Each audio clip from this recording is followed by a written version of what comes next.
Favourite personality की अगर हम बात करें ना, तो मेरे एक दोस्त हैं, बैंक में जॉब करते हैं। तो उनकी पोस्टिंग थी मुज़फ़्फ़राबाद में। तो सोशल मीडिया को अगर आप अच्छे अंदाज में मुस्बत तरीके से इस्तेमाल करें तो सोशल मीडिया के ना ख़त्म होने वाले फ़ायदे हैं। और ये कांग्रेस के साथ हमारा गुजारा नहीं है और हमें एक अलग मुल्क की भी ज़रूरत है, अलग सियासी जमात की भी ज़रूरत है। अच्छा, और ये बताएं कि आपकी नज़र में पाकिस्तान के लिए बेहतरीन लीडर कौन सा है और इमरान खान को आप कैसे रेट करते हैं? तो हुकूमत उनका हक था, वो हुकूमत बनाते, ना कि भुट्टो साहब बीच में कूद पड़ते। और कांग्रेस स्टार में तो सेकुलर थी।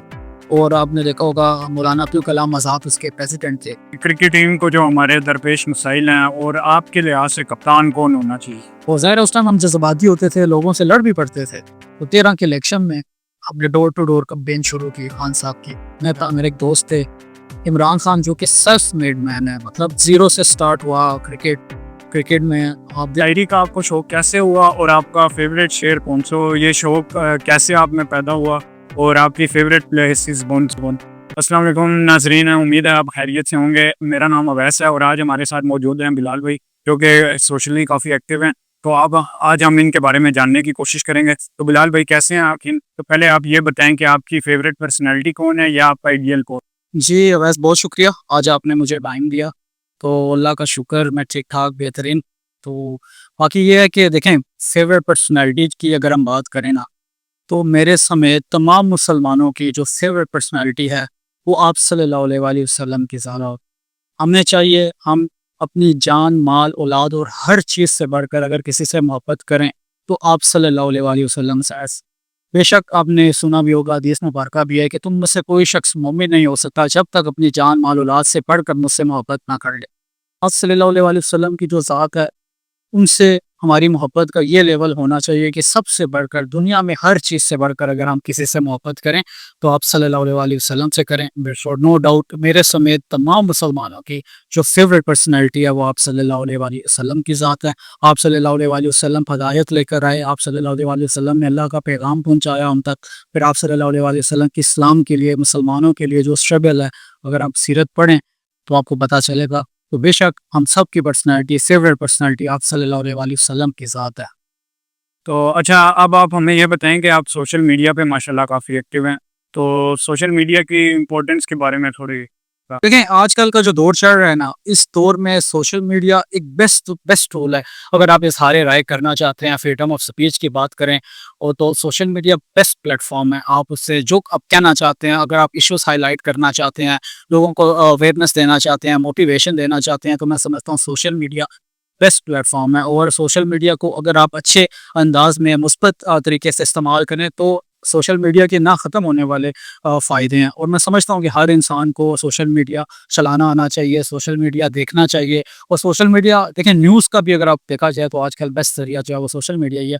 कुछ न्यूज़ ऐसी होती हैं जो हमें टीवी चैनल्स पर नहीं मिलती, लेकिन सोशल मीडिया आप ओपन करें, फेसबुक है, टिकटॉक, यूट्यूब, आप इंस्टाग्राम आप ओपन करें, तो आपको हर न्यूज़, हर किस्म के न्यूज़ सोशल मीडिया पे अवेलेबल है, इन्फॉर्मेशन अवेलेबल है। तो सोशल मीडिया के ना ख़त्म होने वाले फ़ायदे हैं अगर हम उसको तरीके से इस्तेमाल करें। और मैं समझता हूँ हम सबको सोशल मीडिया इस्तेमाल करना चाहिए, करना आना चाहिए। और अवेयरनेस के लिए भी सोशल मीडिया बहुत ज़रूरी है कि इस वक्त हमारे मुल्क में क्या चल रहा है, क्या हालात चल रहे हैं। उस हिसाब से देखा जाए तो सोशल मीडिया बहुत इंपॉर्टेंट है, और जितने इसकी हम बेनिफिट डिस्कस कर सकें कम है। और मैं समझता हूँ हम सबको इसको मुस्बत तरीके से इस्तेमाल करना चाहिए, ना कि हम गालम गलोच के लिए इस्तेमाल करें। लोगों के फ़ायदे के लिए, अवेयरनेस के लिए, इन्फॉर्मेशन के लिए हम सोशल मीडिया इस्तेमाल करें तो उसके बहुत फ़ायदे हैं। ऐसी ऐसी अच्छा, अब हमें आप बताएं कि जो टूरिज़्म का भी माशाल्लाह आपको काफ़ी शौक है। तो ये शौक कैसे आप में पैदा हुआ और आपकी फेवरेट प्लेसेस कौन सी? देखो, टूरिज़्म की अगर हम बात करें ना, तो टूरिज़्म बहुत ज़रूरी है। और तो नई जगह देखना, नया कल्चर देखना, डाइवर्सिटी देखना, ये बहुत ज़रूरी है लाइफ में। और टूरिज़्म का शौक मैं समझता हूँ हर किसी को होना चाहिए, है भी, और बहुत सारे लोगों को है भी। और मतलब आपने रिफ़्रेश होना है, रिलैक्स होना है, तो उसके लिए टूरिज़्म बहुत ज़रूरी है। तो मैं समझता हूँ टूरिज़्म का जो मुझे शौक हुआ, मुझे शौक ऐसे हुआ कि मेरे एक दोस्त हैं, बैंक में जॉब करते हैं। तो उनकी पोस्टिंग थी मुज़फ़्फ़राबाद में, 2017 की बात है। मुज़फ़्फ़राबाद में उनकी पोस्टिंग थी, तो उन्होंने मुझे कहा कि आप ना आएँ, मुज़फ़्फ़राबाद आएँ, मेरे पास ना आप टाइम गुज़ारें। तो मैं कभी मरी से आगे नहीं गया हुआ था, और आपको पता ही है थोड़ी घर से भी रिस्ट्रिक्शंस होती हैं। लेकिन मैं चला गया, उन्होंने बुलाया ना, मेरे साथ एक मेरे दोस्त थे। और मैं हम चले गए मुज़फ़्फ़राबाद, रात रुके तो सुबह उन्होंने हमें मुज़फ़्फ़राबाद से दिखाया कि वो ऊपर पहाड़ी देखो, कल हमने वहाँ जाना है। मैंने कहा अच्छा चलो ठीक है, सुबह हम गए और हालाँकि मैं लोकल गया था, पब्लिक ट्रांसपोर्ट यूज़ करके हम गए, गाड़ी में बैठे रहे, काफ़ी मतलब हमें वेट करना पड़ा तो मैं थोड़ा-सा मुझे एंग्री भी मैंने फ़ील किया। लेकिन फिर मैंने कहा चलो कोई नहीं, वेट किया और हम चले और गाड़ी में चलते-चलते इतनी ज़बरदस्त सीनरी हमने वहाँ पे देखी और चलते-चलते गाड़ी पहुँची पीर चनास, जो कि एक फ़ेमस तरीन स्पॉट है आज़ाद कश्मीर का। और वहाँ जुलाई का महीना था, इतनी ज़बरदस्त वहाँ पे धुंध और इतना ज़बरदस्त मौसम, एकदम ठंड लगने लग जाए, बादल आए एकदम, जब सूरज आए तो गर्मी लगने लग जाए, चुभे मतलब धूप हमें चुभ रही थी और क्या ज़बरदस्त मौसम था, ठंडा यख पानी। तो वहाँ से मुझे जो है ना टूरिज़्म का शौक हुआ कि और मैंने देखा कि हमें डिफरेंट कल्चर्स में जाना चाहिए, डिफरेंट प्लेसेस में जाना चाहिए, डिफरेंट लोगों से मिलना चाहिए। और ये जो परसेप्शंस बनी हुई है ना कि पंजाबी ऐसे होते हैं, कश्मीरी ऐसे होते हैं, पठान, तो ये जब तक हम इन लोगों में जाएँगे नहीं, इनके साथ बैठेंगे नहीं, ये परसेप्शन हमारी दूर नहीं होगी। उसके लिए टूरिज़्म बहुत ज़रूरी है। अगर आपने डिफरेंट कल्चर्स देखने हैं, डिफरेंट कल्चर्स के लोगों के साथ बातचीत करनी है, तो आपके लिए टूरिज़्म बहुत ज़रूरी है। और हर आपको जब टाइम मिले, देखें इस तरह नहीं होता कि आप प्लान बनाए जिस महीने के आखिर में मैं जाऊँगा, उधर जाऊँगा, वो प्लान अक्सर कैंसल होते हैं। मैं जब भी कहीं निकलता हूँ, अचानक मेरा सीन बनता है। अचानक मतलब बैठे-बिठाए मैं कहूँगा यार चलते हैं, कहीं निकल जाते हैं। तो वो अचानक वाले प्लान सही रहते हैं, अगर आप लंबा-चौड़ा प्लान करेंगे तो वो कैंसल हो जाते हैं। तो आप इस तरह निकलें, जहाँ आप जाना चाहें पिंडी से, तो आप जा सकते हैं। और टूरिज़्म और आपने फेवरेट प्लेसेस की बात की, देखिए प्लेसेस मैं आपको बता देता हूँ ब्यूटी के एतबार से, अगर आप इस्लामाबाद से ट्रैवल करें तो okay, top of the list जो मैं समझता हूँ ना, जो जगह मैंने देखी है, टॉप ऑफ द लिस्ट उसमें आती है शोगना सीरी बाई, ठीक है? मतलब मेडोज़ है, पहाड़ी का टॉप है, मेडोज़ है और बहुत ही अनबिलीवेबल जगह है, बहुत ही ज़बरदस्त प्लेस है कि आप सोच नहीं सकते। मैं 2 दफ़ा गया हूँ वहाँ, बहुत ज़बरदस्त। तो नंबर 1 पे आप ले लें शोगना सीरी पाई, ठीक है? उसके बाद अगर मैं ज़िक्र करूँ तो सवात में मालम जब्बा, ठीक है? मालम जब्बा, लेकिन मालम जब्बा आप जाएँ सर्दी में, जहाँ जब स्नोफॉल हुआ हो। पालम जब आप जाएँ, मैं 2 दफ़ा गया हूँ, बहुत ज़बरदस्त प्लेस है, आप चेयर लिफ्ट पे बैठें और स्नोफॉल भी हो तो अनबिलीवेबल प्लेस है। और वहाँ पे आपको होटल्स भी मिल जाएँगे, हर तरह के होटल्स मिल जाएँगे, खाना भी मिल जाएगा। तो Malam Jabba one of my favourite place है, अगर आप सर्दियों में जाएँ, स्नोफॉल में जाएँ। तो इसी तरह अगर तीसरे नंबर पे आप देखें तो गंगा चोटी डिस्ट्रिक्ट बाग में है। मैं एक दफ़ा गया हूँ, बहुत प्यारी जगह है और मालम जब्बा के टक्कर की जगह जगह है। बस ये वहाँ थोड़ी डेवलपमेंट उस तरह नहीं है जिस तरह मालम जब्बा में है, मतलब मालम जब्बा में आपको पीसी मिल जाएगा, अच्छे होटल है वो, और गंगा चोटी उस तरह की नहीं है डेवलपमेंट। लेकिन अगर प्लेस देखें, आप ब्यूटी देखें तो अनबिलीवेबल ब्यूटी है गंगा चोटी की। अगर वहाँ पे चेयर लिफ्ट बन जाती है तो मैं कहता हूँ कि मालम जब्बा के टक्कर की प्लेस है वो। तो मालम जब्बा को आप तीसरे पे ले लें। उसके बाद जो प्लेसेस मैंने देखी हैं, आप ले लें, पोलीपेट ले लें, रावलाकोट में, वो भी बहुत अच्छी, बहुत प्यारी जगह है। आप जाएँ, मैं गर्मियों में गया हूँ, आप सर्दी में जाएँ या गर्मी में जाएँ, बहुत ज़बरदस्त प्लेस है। चौकी पे और साथ आप रख लें मशपुरी टॉप जो है, मतलब इनको दोनों को 4 पे रख लें। मशपुरी में ये है कि यहाँ से आप जाएँगे तो आपके 2 ही घंटे लग जाएँगे, लेकिन फिर हाइक है, तकरीबन 1.5 घंटे की हाइक है, आपने ऊपर चढ़ना है, हाइकिंग है मालम जो उसकी मशपुरी की। और टोलीपेट की हाइकिंग नहीं है उस तरह, ठीक है? गाड़ी आपको लेकर जाएगी, मतलब आप बेस कैंप तक लेके जाएगी, आके आप पैदल चले जाएँ, कोई ऐसा हाइक इतनी वो नहीं है। लेकिन मशपुरी की हाइक है, लेकिन मशपुरी का जो व्यू है, अनबिलीवेबल व्यू है। लोग जाते हैं मारगला हिल्स पे, ट्रायल्स पे जाते हैं, चलें वो भी अच्छी बात है। लेकिन आप जाएँ मशपुरी जाएँ, वहाँ पे हाइकिंग करें, फिर उसके बाद जो आपको व्यू मिलेगा ना, अनबिलीवेबल। ठीक हो गया, चौथे पे आप ये दोनों प्लेसेस रख लें। फिर आप 5वें पे रख लें पीर शनासी मुज़फ़्फ़राबाद। और पीर शनासी में लाइक बहुत करता हूँ इस वजह से कि जहाँ यहाँ से जाना भी आसान है, आप मुज़फ़्फ़राबाद के लिए बैठें, यहाँ से स्काईवेज़ पे बैठे मुज़फ़्फ़राबाद, वहाँ से आप गाड़ी कर लें प्राइवेट, तो पीर शनासी ईज़िली आप जा सकते हैं। तो मुझे मतलब पीर शनासी जाना बहुत पसंद है। और ब्यूटी के हिसाब से मैं बता रहा हूँ कि आप इसको 5th पे ले लें। और मतलब यही प्लेसेस हैं जो मैंने ट्रैवल किए हैं। इसके बाद अगर देखा जाए तो ठंडियानी भी है, लेकिन ठंडियानी में इतना कुछ भी नहीं है। तो उससे ठंडियानी जाने से काफ़ी बेहतर है कि आप पीर चनासी चले जाएँ। ये कुछ प्लेसेस थी जो मैंने आपको बताई। और अगर आप 1 दिन का टूर करना चाहते हैं कि आप दिन में जाएँ, शाम को वापस आएँ, आप चुप करके अयूबिया चले जाएँ। अयूबिया टनल जो है, बहुत ज़बरदस्त, हम गए भी थे, जी आपको याद होगा। आप मैं 2 दफ़ा गया हूँ, आप टनल जाएँ और टनल बहुत एक एडवेंचर है और बहुत ज़बरदस्त। टनल से अगर आप राइट हो जाते हैं, आगे चले जाते हैं, थोड़ा पैदल, तो चर्च है, बहुत खूबसूरत चर्च है, आपको कतई लीजिए। और अगर आप टनल से लेफ्ट होते हैं तो वो पाइपलाइन ट्रैक है, बहुत दुनिया का बेहतरीन ट्रैक, बेहतरीन उसके व्यूज़ हैं, वो बहुत ज़बरदस्त थी। आप वो जाएँ, पाइपलाइन ट्रैक जाएँ, मतलब यहाँ से यूपिया जाएँ, वो टनल करें, टनल से आप चले जाएँ पाइपलाइन ट्रैक, ठीक है? बल्कि अगर आप राइट चले जाएँ पहले देख लें, चर्च देख लें, चर्च से वापस आके राइट लेफ्ट हो जाएँ और सीधा पाइपलाइन ट्रैक जाएँ, वो सारा देखें और आगे गाड़ी वाले को आप बोल दें कि गाड़ी वाला डूंगा गली आ जाए, ठीक है? सही। तो वरना फिर आपको पैदल वापस आना पड़ेगा।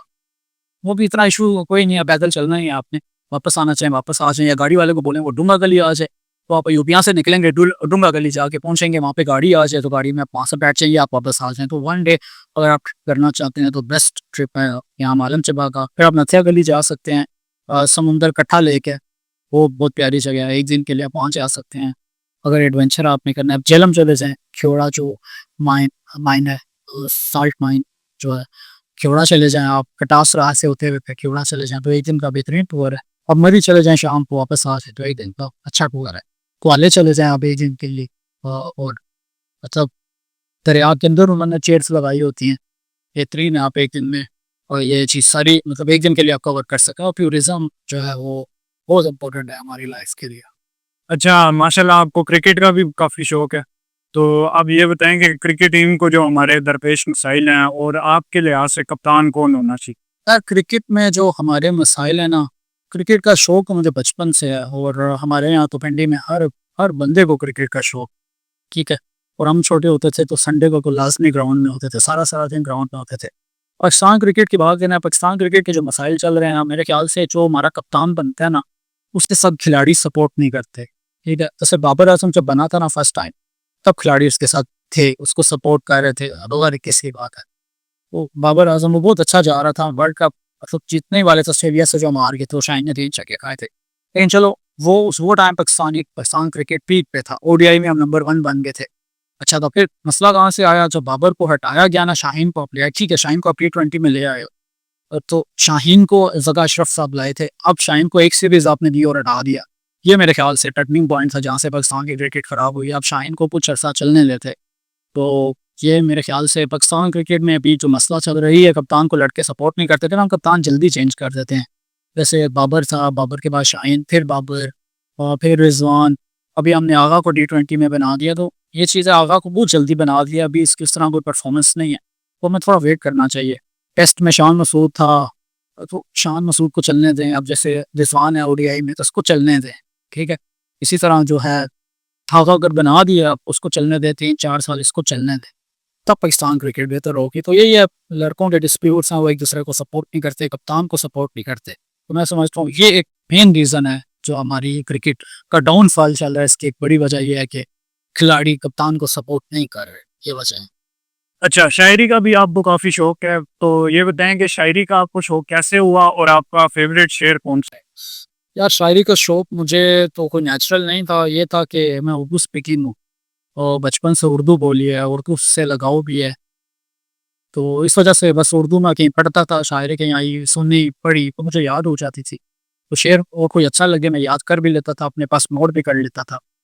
तो इस वजह से शायरी का मुझे ऐसे शौक पड़ा है, और मैंने कभी खुद लिखी नहीं है, लिखी मैंने कभी नहीं है, सिर्फ ये या शेर देख के पढ़े हैं और सुनाए हैं, कहीं भी सुनाए हैं, तो दूसरे शायरों के शेर सुनाए हैं, कभी मैंने खुद नहीं लिखे। और फेवरेट शेर अगर आपको मैं सुनाऊँ तो सलीके से हवाओं में जो खुशबू बोल सकते हैं, अभी कुछ लोग बाकी हैं जो उर्दू बोल सकते हैं। वाह जी वाह! वाह जी वाह! वाह वाह! जी बहुत अच्छा, और ये बताएँ कि आपकी नज़र में पाकिस्तान के लिए बेहतरीन लीडर कौन-सा है और इमरान खान को आप कैसे रेट करते हैं?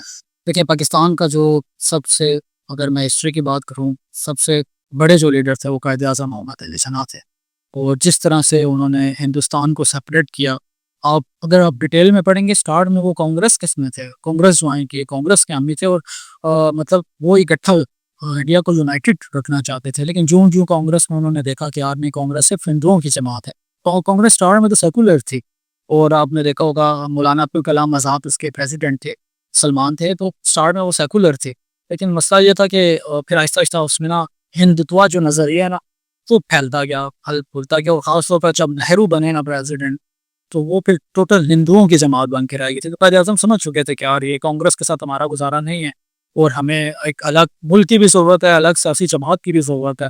तो इस वजह से कायद-ए-आज़म ने जो तहरीक चलाई और पाकिस्तान बना 14 अगस्त को, कायद-ए-आज़म को क्रेडिट जाता है। सबसे बड़े जो हमारे लीडर थे कायद-ए-आज़म थे। और उसके बाद अगर आप देखते जाएँ ना, कायद-ए-आज़म से लेके आज तक अगर आप देखते जाएँ, तो एज़ सच तो कोई लीडर मतलब मुझे नहीं नज़र आता। भुट्टो साहब के बारे में आता है कि भुट्टो साहब बहुत बड़े लीडर थे। ठीक है, लीडर थे, अच्छी बात है। लेकिन आप देख लें जब इलेक्शन हुआ था तो शेख मुजीबुर रहमान जीते थे ना बस। तो मशरक़ी पाकिस्तान मशरक़ी पाकिस्तान में शेख मुजीबुर रहमान जीते थे, तो मैं समझता हूँ लीडर तो शेख मुजीबुर रहमान हुए ना। अगर सीटें उन्होंने ज़्यादा ली हैं, और मैं ये भी समझता हूँ अगर वो जीते थे तो हुकूमत उनका हक था, वो हुकूमत बनाते, ना कि भुट्टो साहब बीच में कूद पड़ते। तो ये चक्कर है कि लीडर एज़ सच कायद-ए-आज़म के बाद तो हमें नहीं मिलता। उस तरह अगर देखा जाए भुट्टो साहब का एक नाम आता है, लेकिन पॉपुलैरिटी मेरे ख्याल से भुट्टो से ज़्यादा शेख मुजीबुर रहमान की थी। उसके बाद अगर आप देखें तो अगर लीडर हमें कोई अल्लाह ने दिया है तो वो इमरान खान दिया है। इमरान खान जो कि सेल्फ मेड मैन है, मतलब ज़ीरो से स्टार्ट हुआ क्रिकेट। क्रिकेट में आप देखें, क्रिकेट में आना बड़ा मुश्किल है, पर फास्ट बॉलिंग का बहुत मुश्किल आर्ट है। फास्ट बॉलर बनना, कप्तान बनना, फिर वर्ल्ड कप जितवाना, तो ये खान साहब की ये तो हीरो तो वो पहले से थे। ठीक है, अब हम लोगों ने आपने तो खान साहब की क्रिकेट नहीं देखी, ठीक है, हमारे बड़ों ने देखी है। तो हमारे बड़े भी इसी वजह से खान साहब को हमेशा लाइक करते थे। क्रिकेट एक तो क्रिकेट को पसंद करते थे, फिर खान साहब को पसंद करते थे। तो इस वजह से खान साहब को मतलब हमारे घर में इस वजह से भी लाइक किया जाता था। फिर खान साहब की आप कंट्रीब्यूशन देख लें, शौकत खानम देख लें, यूनिवर्सिटी देख लें, तो इस वजह से ज़ीरो से मतलब खान साहब ने स्टार्ट किया। अपने इस तमाम जो अर्निंग थी वो उन्होंने शौकत खानम में लगाई। और फिर आप देख लें जैसे खान साहब ने जमाइमा से शादी की और उससे मतलब खान साहब ने सेपरेशन की। खान साहब को आधी दौलत जमाइमा की मिल रही थी सेपरेशन के बाद, लेकिन खान साहब ने नहीं दी। और इसी वजह से आप देखें तो खान साहब की जो स्ट्रगल है, खान साहब का जो विजन है, खान साहब ने शऊर दिया आवाम को। मतलब हमें बिल्कुल समझ पता ही नहीं होता था सियासत क्या होती है, किसी किसी को भी नहीं पता होता था। आज आप देख रहे हैं बच्चे बच्चे को पता है सियासत में जितना शऊर है पाकिस्तानी अवाम के पास, मैं समझता हूँ वो सब खान साहब की वजह से है। तो मैं आपको अगर बताता चलूँ तो 2013 में मेरे ख्याल से मैं फर्स्ट ईयर में था, उस टाइम मेरा वोट भी नहीं था। तो 13 के इलेक्शन में हमने डोर टू डोर कैंपेन शुरू की खान साहब की। मैं था, मेरे एक दोस्त थे, हमने स्टार्ट की डोर टू डोर लोगों के घरों में जाके। वो आगे से मैं कहते थे यार आपका तो वोट ही नहीं है, लेकिन उस टाइम स्ट्रगल शुरू की। 13 का इलेक्शन हुआ, ठीक है, पार्टी हार गई, डिसअपॉइंट हुए हम, काफ़ी डिसअपॉइंट हुए, लेकिन चलो फिर इसी तरह करते करते थे हम 18 में पहुंच गए। 18 में फिर पार्टी को अल्लाह ने कामयाबी दी, और उसके लिए हमने काफ़ी स्ट्रगल की, बैनर्स लगाए, लोगों के घरों में गए, लोगों को मोटिवेट किया। और ज़ाहिर है उस टाइम हम जज्बाती होते थे, लोगों से लड़ भी पड़ते थे, ठीक है, तो अपने दोस्तों के साथ बहस हो जाती थी। वो 2018 में, आप 18 में खान साहब मतलब आप देख लें, खान साहब को हुकूमत मिली। और मैं ये समझता हूँ 2018 में खान साहब की सीटें कम की गई हैं। खान साहब की जो 20-25 सीटें कम की गई हैं, अब वो ख्वाजा आसिफ अली तो सबको पता है, तो ख्वाजा आसिफ हारे हुए थे। तो खान साहब की सीटें इसलिए कम की गई कि यार ये ज़्यादा मजबूत ना हुकूमत बना ले, 2 तिहाई ना बना लें। और 2 तिहाई अगर खान साहब बना लेते तो फिर तो उनको हटाना बहुत मुश्किल था। वो देखें, फिर अब आज की अगर हम बात करें, 2 साल से खान साहब जेल में हैं, और इतना खौफ है हुकूमत को कि यार अदालत में जब कोई मुल्ज़िम होता है उसको अदालत में पेश किया जाता है ना, आप उसको अदालत लेके जाते हो। इतना इनको खौफ है खान साहब को अदालत में नहीं लेके जाते, अदालत भी ये जेल के अंदर लगाते हैं कि खान साहब की कहीं कोई तस्वीर ना बाहर आ जाए। तो ये चक्कर आप देख लें, बल्ले का निशान हमसे ले लिया गया, लोगों पे क्रैकडाउन हुआ, लोग अंदर हुए। लेकिन खान साहब की मकबूलियत आप देखें, अब 2024 के इलेक्शन में खान साहब ने क्लीन स्वीप किया। अगर आप देखें तो 200 से प्लस सीटें खान साहब ने जीती हैं, लेकिन नहीं मैंडेट दिया गया खान साहब को। ये है कि इमरान खान के लेवल का अगर पाकिस्तान में आप देखें, जिन्ना के बाद, कायद-ए-आज़म के बाद कोई भी नहीं है खान साहब के लेवल का।